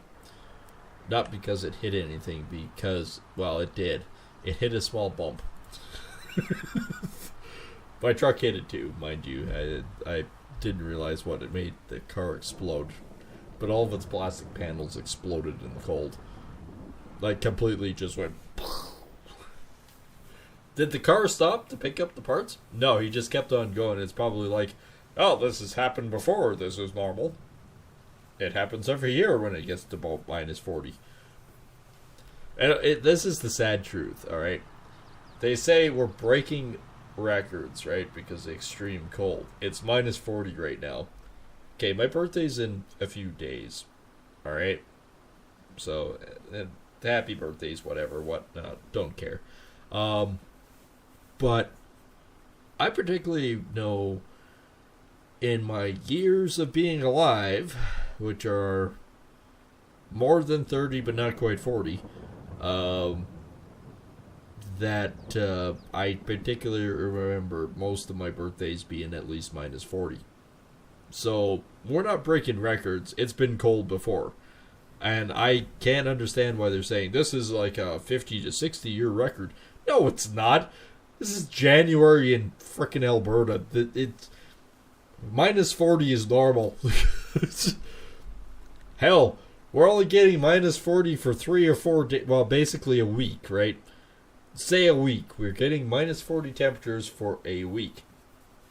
Whoop-de-doo. I remember a particular year, a few years ago now, but I remember a particular year that from basically Christmas on to February was -40. Some days colder than others. Actually, Christmas Day. No, that wasn't Christmas Day. It was New Year, or not New Year's. Christmas Eve. That's what it was. We were sitting in the shop drinking, right? Like you do. I got this really nice bottle of rum. So I decided, oh, well, this is going to be perfect. I'm going to put the bottle of rum outside to get chilled, right? And why put it in a freezer? It's cold outside. I'll put it outside. Okay, this bottle is 45%. So 90 proof. the fucker turned to slush. And then we're going, well, what temperature does this freeze at? And my uncle just at that time just got his brand new vehicle, right? So it had a thermometer on it. Well, the car wouldn't start, but the thermometer worked, right? And it said ambient temperature minus 54. And he goes, oh, it's minus 54. Is that cold enough for that to freeze? We looked it up and said, well, you know, minus 52 is enough to make it freeze. Okay, well, that worked. So, has it been cold before? Yes. Yes, this is actually normal. This is Alberta in January. Cold is its middle name. You know what? I think we're going to see if we can just... if we take grain out of here, does it work magically, or do I have to do it some other form or fashion? Because if it... pardon, oh, that went down the wrong...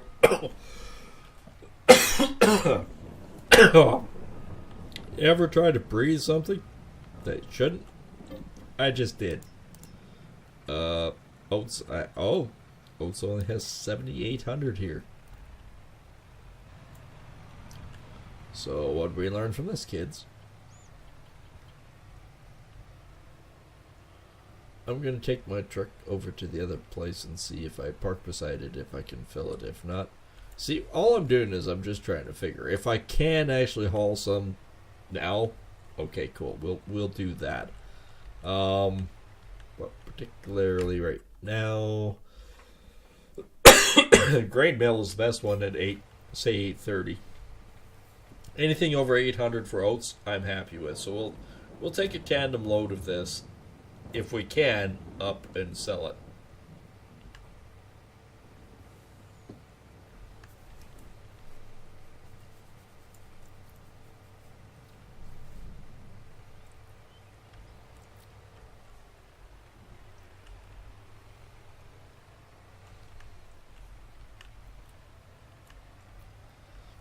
No, so everyone's just parked right here, huh?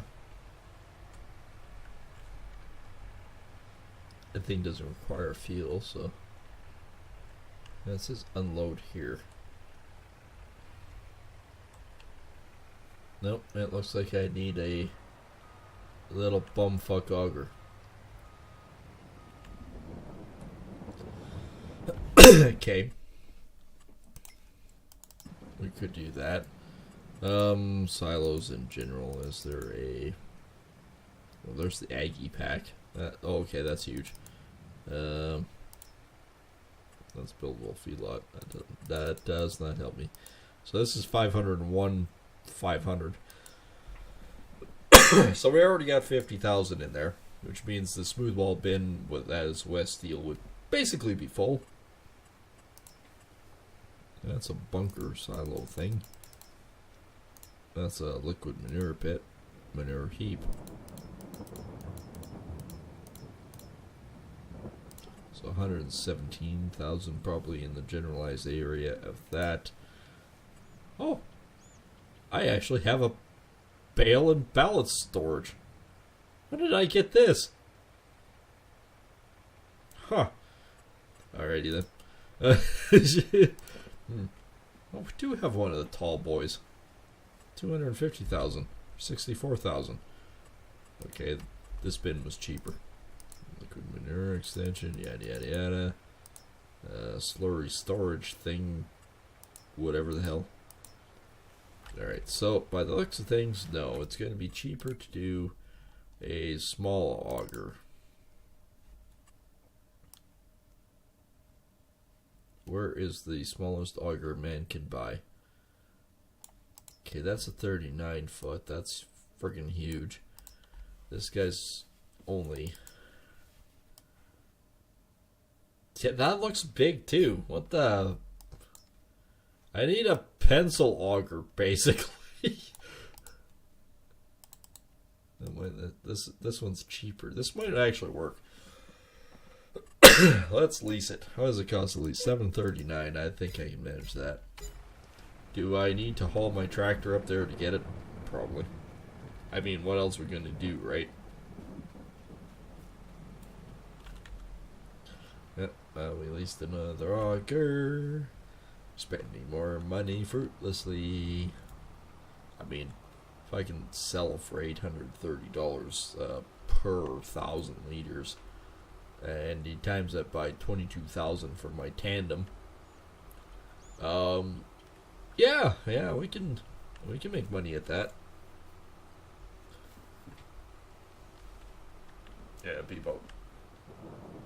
Okay, my math isn't working tonight. 17,000? 17.5, something like that? Or no, 17.4. Something around there. It's been a long, like I said, I had a long day driving.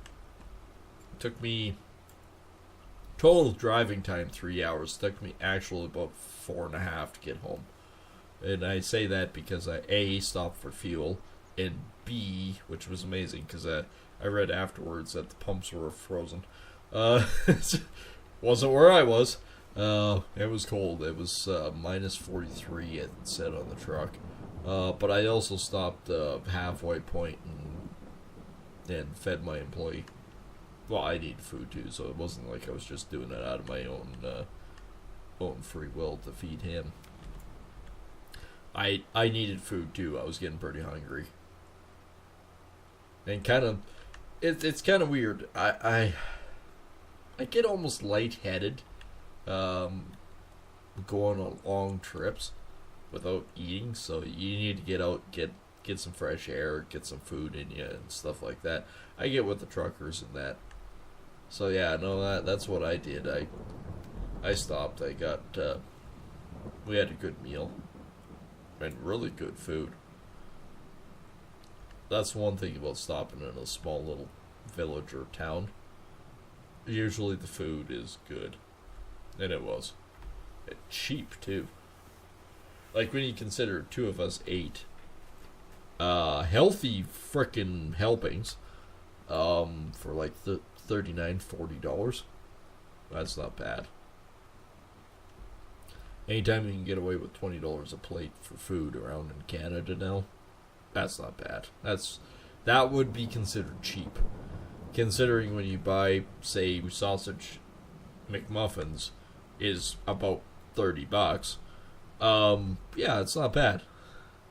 Welcome to Canada, where 3 coffees and 2 sausage McMuffins are about $30.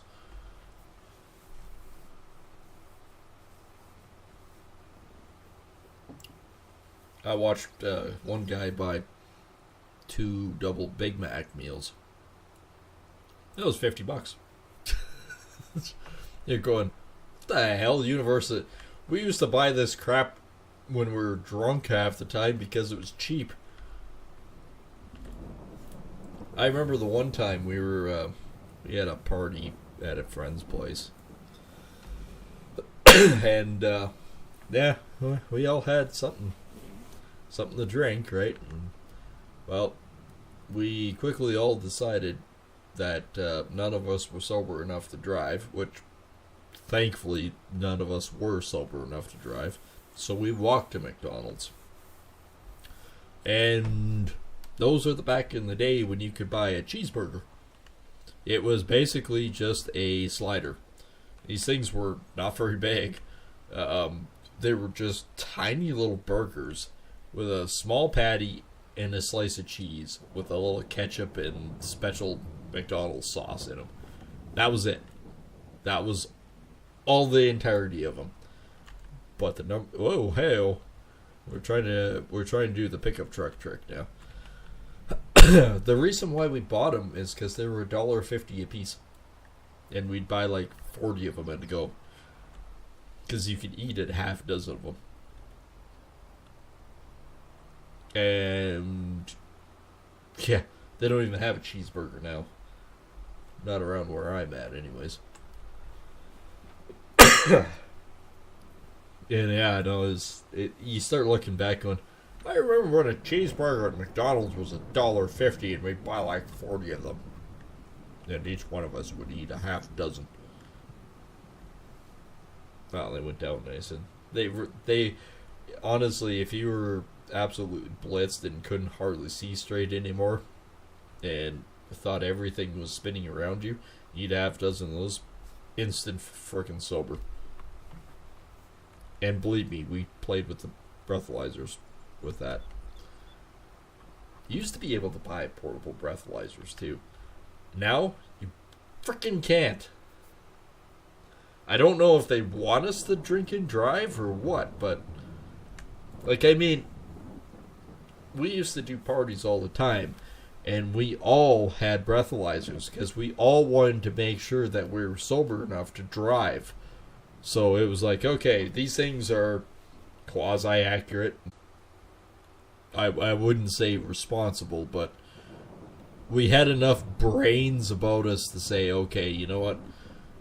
Yeah, we're drinking. We don't want to drive drunk.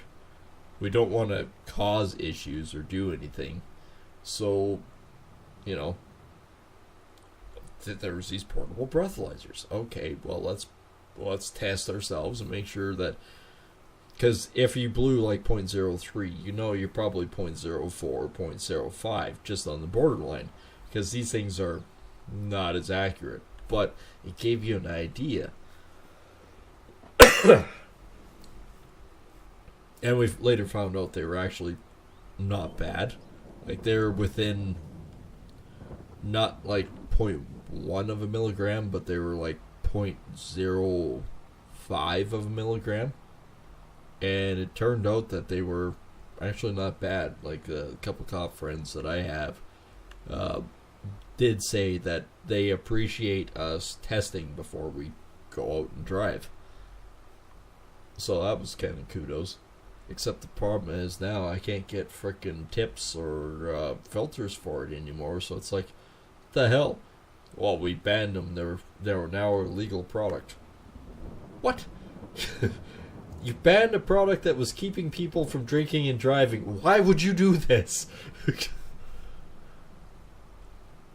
So, fair point now. It's like, oh, well, are you going to a party?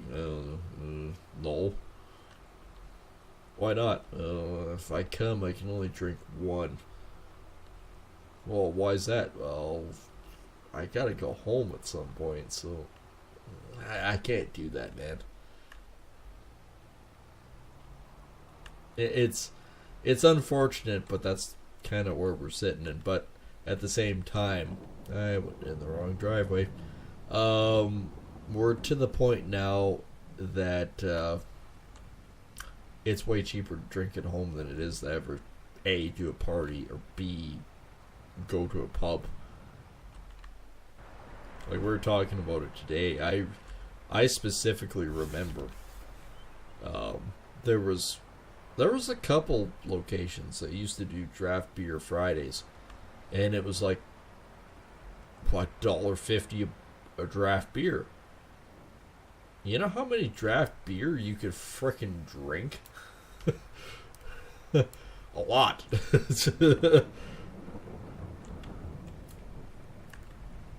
Those days are behind us. Got to now start filling. Guess this is actually possible now.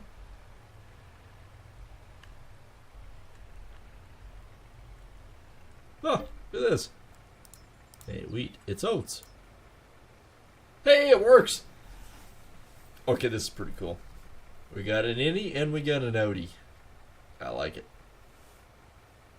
This actually feels more realistic now. So yeah, no, when you consider it, how times have changed, which is probably good, because without incriminating myself, I will honestly say that over the years, stupid decisions have been made. But again, the breathalyzer thing, the portable breathalyzer, I thought was a good idea. I used it religiously because it was like, okay, well, I've had a few drinks. Let's see where I'm at. You blow on it, and it was like the real one. Like, you had to blow on the son of a bitch for about 30 seconds straight, which depending on how drunk you were, was difficult. And you'd hear it go clunk. You wait about another 30 seconds and it would tell you, right? And it was like, oh, how drunk are you? I'm not going anywhere for like 3-4 hours, guys. Oh, would you like some food and some water? Oh, yes, please. So, you know, we actually started getting to the point, like, if somebody went, oh, geez, you know, guys, I gotta go home. They blew and it's like 0.1 and you're going, you ain't driving anywhere. And they go, oh, okay. Do you guys got any food or something and some water? Oh, yeah, absolutely, boy. How can we help? You know, I find it made us better. It's like, okay, well, we're trying to be responsible, but now it's like, well, that's out the window. It's like the government gets involved with anything and it just goes completely tits up sideways. Where am I going with this? I was going to haul this. I got on a tangent with the stupid breathalyzer things and grain mill. Okay. Alright. Speaking of drinks, I'm just about done mine. We'll drop this off and then I'll stop for for about a half hour or so till I get some food in me again. I gotta play with the cat. He's missed me for a week. I know that he is, well, cranky. He's still a kitten. For crying out loud. I haven't seen him in a week, right? This cat, I swear, has gained a half pound or pound. He looks way bigger now than when I left. And you look at him and go, what the hell happened? He just sort of looks at you like, I'm a big boy. Play, pet me, feed me. Okay, we've created a monster. So anyways, yeah, I plan on coming back tonight since got nothing else better to do with my time. Not after a few drinks anyways. I think this would go really badly if I try to do invoicing tonight. Which one is actually the grain mill now I'm thinking about it? Bloomgart grain mill. Ha! It's the bottom one. I think I didn't fuck that one up. I mean, there's like $120 difference per 1,000 liters. I don't want to do that. So yeah, we'll come back on in a little bit and we'll do maybe a satisfactory stream for some content for you guys. And yeah, we'll go from there.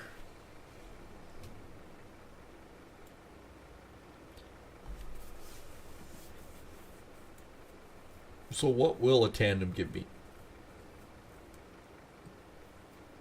This is my own fields. This is kind of neat. Oh, more than I expected. 18,306. That's really not bad.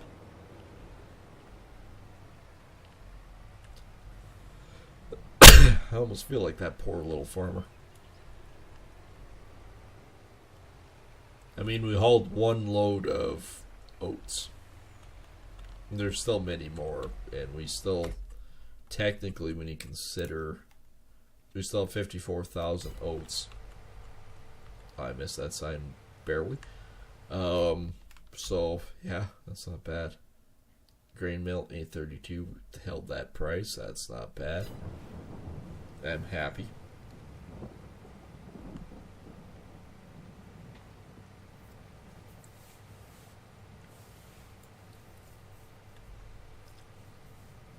You know what I've been craving? That I might just have? Chips and dip.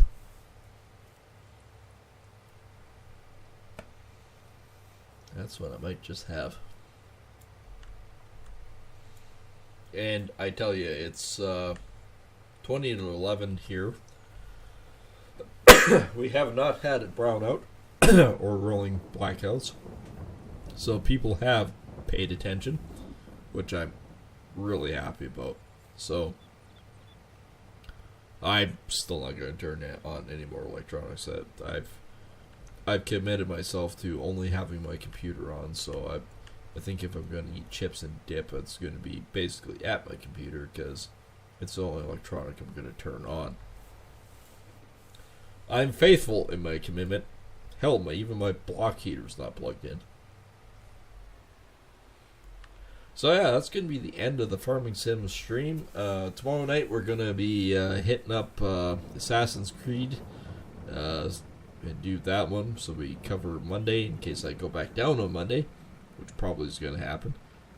So yeah, let's sort of plan with that. And of course, like I said, I'm going to do a late night stream tonight further on. So be sure to check that out as well. And of course, like I said before, if you're new here and you're liking the content, hit that subscribe button, as it does help us on our road to 500 subscribers. And of course, hit that like, share, and the notification bell when you know new content comes out. And of course, when I go live. And we will see you later on.